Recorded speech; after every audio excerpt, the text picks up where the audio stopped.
Everyone, सबको जय मसीह की। आइए मैं आप सभी के लिए उस सामर्थ्य और पवित्र वचन को पढ़ती हूँ जो वचन हमें परमेश्वर के दास अपोस्टल अंकुर यूसुफ नरूला जी द्वारा और परमेश्वर की दासी पास्टर सोनिया यूसुफ नरूला जी द्वारा दिया जाता है। आइए मैं आप सभी के लिए उस सामर्थ्य और पवित्र आत्मा से भरे हुए वचन को पढ़ती हूँ।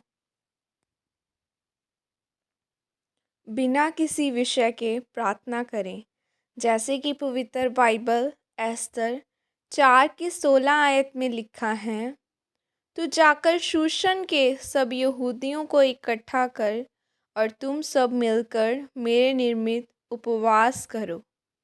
3 दिन रात न तो कुछ खाओ और न कुछ पियो। मैं भी अपनी सहेलियों सहित उसी रीति उपवास करूंगी और ऐसी ही दशा में मैं नियम के विरुद्ध राजा के पास भीतर जाऊंगी और यदि नष्ट हो गई तो हो गई। हालेलुया, आमीन।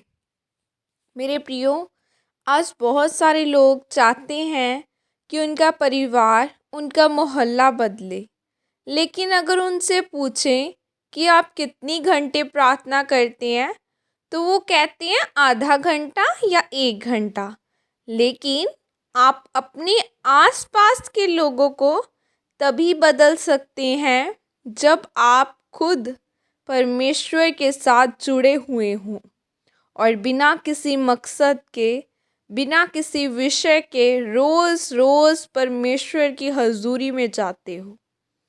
मेरे प्रियो, जब हम बाइबल में एस्तर के बारे में पढ़ते हैं तो लिखा है कि जब एस्तर ने परमेश्वर के सामने विषय रखकर प्रार्थना की कि राजा का मन बदले, तो वह एस्तर की पहली प्रार्थना नहीं थी, बल्कि उसको पहले से ही रोज़ रोज़ बिना किसी विषय के प्रार्थना करने की, उपवास रखने की आदत थी। उसका परमेश्वर के साथ मजबूत संबंध था। इसीलिए जब एस्तर ने परमेश्वर को पुकारा तो परमेश्वर ने उसकी प्रार्थना का उत्तर दिया और पूरी यहूदी जाति बचाई गई। जब आप रोज़ रोज़ बिना किसी मकसद के परमेश्वर की हजूरी में जाते हैं तो परमेश्वर आपको देखता है। फिर जब आप परमेश्वर से कुछ मांगते हैं तो फिर परमेश्वर आपकी प्रार्थना को सुनता है और आपकी ज़रूरतों को पूरे करता है। मेरे प्रियो, आज लोग कहते हैं कि मेरा परिवार नहीं बदल रहा, मेरा पति नहीं बदल रहा, मेरे रिश्तेदार मेरी नहीं सुनते। लेकिन अगर आपकी प्रार्थना ही थोड़ी होगी तो वो कैसे बदलेगा? जब आप परमेश्वर की हजूरी में नहीं जाते और आपकी प्रार्थना का स्थान आपके मोबाइल, टीवी ने ले लिया है, आपकी गर्लफ्रेंड ने ले लिया है, तो फिर आपका परिवार कैसे बदलेगा? मेरे प्रियो, बाइबल में मत्ती की किताब 26:41 में लिखा है कि जागते रहो और प्रार्थना करते रहो ताकि तुम परीक्षा में न पड़ो। जब आप रोज़ रोज़ परमेश्वर के सामने प्रार्थना करते हैं तो जब आप पर परीक्षा आती है तो परमेश्वर आपको उससे बाहर निकालता है। इसीलिए मेरे प्रियो, अपने संबंधों को परमेश्वर के साथ मजबूत बनाएं। अगर आप चाहते हैं कि आपका परिवार बदले तो पहले आपको अपने आप को बदल कर परमेश्वर के साथ अपना संबंध मजबूत करना पड़ेगा ताकि बहुत सारे लोगों के बदलने का कारण आप बन सकें और खुद भी आशीषित हो सके।